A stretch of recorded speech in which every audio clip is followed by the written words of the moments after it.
ধলাই জেলা স্বাস্থ্য দপ্তরের উদ্যোগে আজ পঞ্চকর্মা বিষয়ক একদিনের প্রশিক্ষণ পর্ব অনুষ্ঠিত হয়। জেলা স্বাস্থ্য দপ্তরের কনফারেন্স হলে আয়োজিত অনুষ্ঠানের সূচনা করেন মুখ্য স্বাস্থ্য আধিকারিক ডাক্তার এপেলো কালুই। উপস্থিত ছিলেন প্রশিক্ষক doctor Gourishankar Bhowmik, district nodal officer doctor Sudhir Debbarma প্রমুখ। জেলার অন্তর্গত আয়ুষ চিকিৎসক, স্বাস্থ্যকর্মী, সিএইচওদের পঞ্চকর্মা সংক্রান্ত বিষয়ে প্রশিক্ষণ প্রদান করা হয়। সাক্ষাৎকারে ডাক্তার গৌরীশঙ্কর ভৌমিক বলেন, পঞ্চকর্মার মধ্য দিয়ে অনেক ধরনের রোগের খুব সহসা চিকিৎসা প্রদান করা সম্ভব।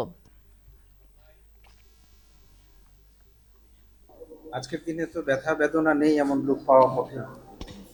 আমাদের বাড়ি ঘরেও আমাদের বয়স্ক যারা আছেন, হাঁটুর ব্যথা, কোমরের ব্যথা, ঘাড়ে ব্যথা, ইয়াং জেনারেশনের মধ্যে ব্যথা চলে আসছে।